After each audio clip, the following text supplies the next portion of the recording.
But Barry Goldwater did try it again in '68. He won and found himself a freshman senator with the minority party in the Senate.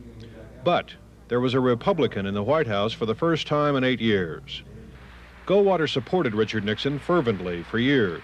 He supported him through much of Watergate, all of it in fact, until the week before the Nixon resignation. I supported Nixon. I worked like the devil for him. But when he got in that Watergate mess, and I was the first one to go to him and told him, tell the truth, tell what happened, level with the American people and you'll be all right. Well, he didn't do it.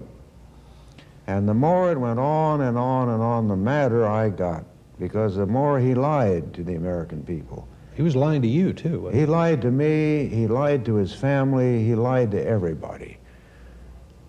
And I remember I was on a television program one morning when he had decided to go to China the very day that Gerald Ford had decided to run for re-election, or seek election, and went to New Hampshire. And just in a millisecond, it came to me that this was a dishonest man. And I said so, publicly. I got home and my wife just gave me hell. How can you say that about Dick? So I sat her down and told her all the things that came to me so quickly that made me realize that all Dick Nixon was interested in was Richard Milhouse Nixon. He didn't care about the country. He did a pretty good job in foreign policy, but any man that will not be honest with his own family and continue to lie to his own country, I can't stand for. On that TV show, you said, as far as I'm concerned, Mr. Nixon, go to China and stay there? Yeah, that's the show. Yeah. Tell us about August 5th, 1974, when you were selected to be among a very few number of people that had to go over to the White House and tell Richard Nixon he would never survive an impeachment trial in the Senate. The day before, Gerald Ford came to our weekly Republican luncheon. And that's when he disclosed to us the fact that Nixon had lied again. That was on a Tuesday. Well, I stood up and I asked for the floor, and I said, I have taken all I can take.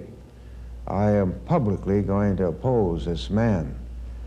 Well, my fellow Republicans, as they do, they came to me and said, we want you to go to the White House and talk with Nixon.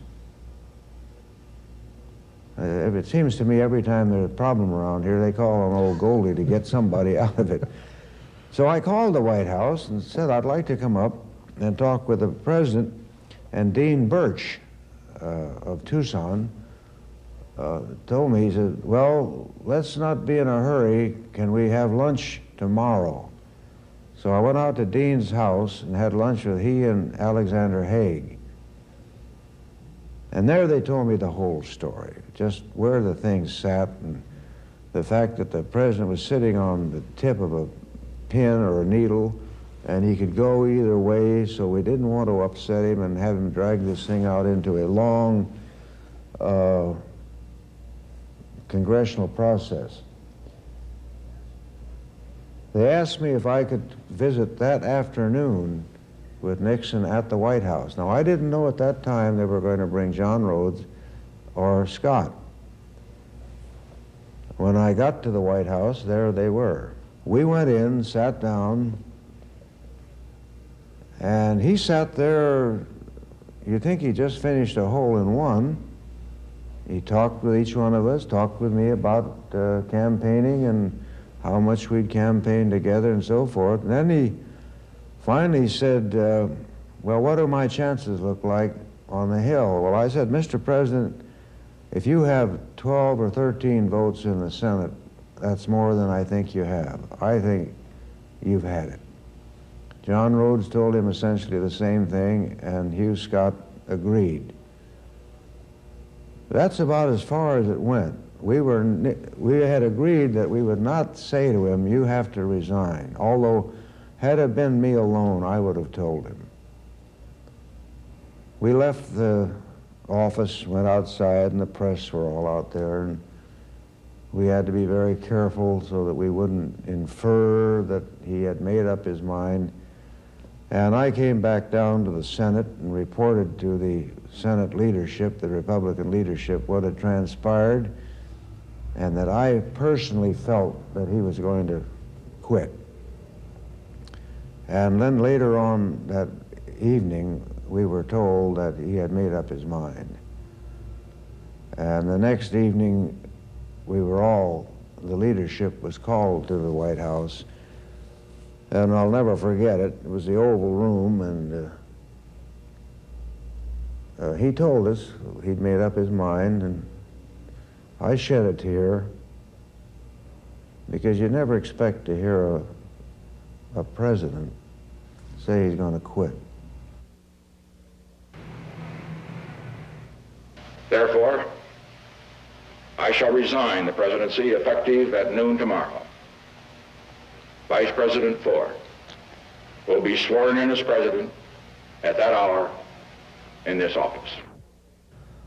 I don't think there's more than a handful of people who still respect Dick Nixon. You don't? I don't. I have no respect for him at all. He knows it, too. As Richard Nixon got on the helicopter that day and Jerry Ford became president, Goldwater breathed a sigh of relief.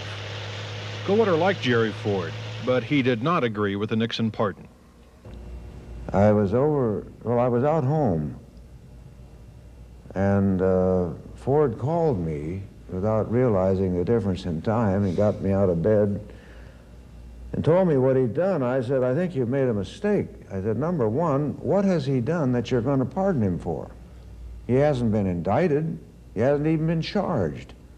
So what are you pardoning him for? Well, I can't remember his exact words. He says, I think God will understand why I did it.